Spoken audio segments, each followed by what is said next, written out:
Cases of monkeypox, a rare viral infection related to smallpox, have now been reported in over 10 countries where it isn't endemic. With many European states on the list, how worried should we be about this emerging outbreak? Well, I'm joined by Dr. Bharat Pankania, Senior Clinical Lecturer at the University of Exeter Medical School. Thanks for joining us on the show today. Describe what we already know about monkeypox. How does it spread and what are the symptoms that we could expect? So let's start with the symptoms first. It starts off with a general illness. So there would be fever, general aching of the body, limbs and muscles, and then some respiratory symptoms like a cough and generally unwell. And then it goes on to develop enlarged lymph nodes.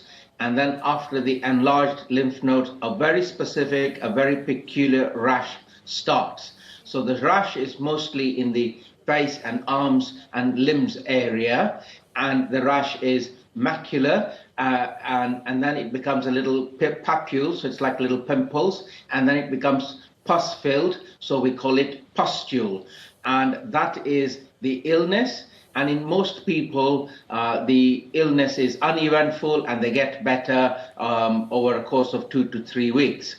In some people, especially the younger age group, they can be more ill, and treatment is symptomatic. We treat them according to need rather than specifically. Having said that, we do have antivirals which we can use if we have to.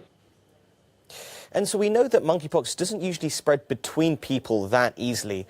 We seem to be seeing quite a bit of an outbreak starting to emerge now. Is it possible that this virus has mutated to make it more transmissible?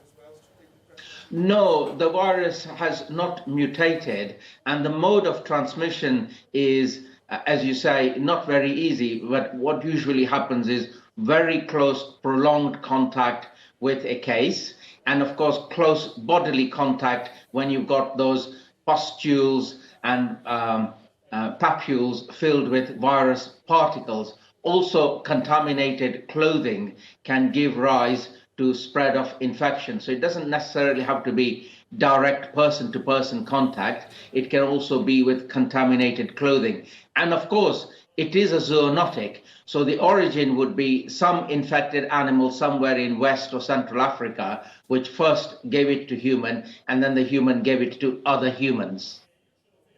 And lastly, we know that the smallpox vaccine is quite effective against monkeypox as well. If it was needed, would it be quite easy to scale up production quite quickly? I think so, because the vaccinia vaccine is a tried and trusted route. Of course, it does take time because, as you know, we haven't been using the vaccinia vaccine for extensive population immunization for over 40 years now. So yes, we can do it. Of course, it takes time. And as you say, the vaccinia vaccine also provides cross immunity against monkeypox.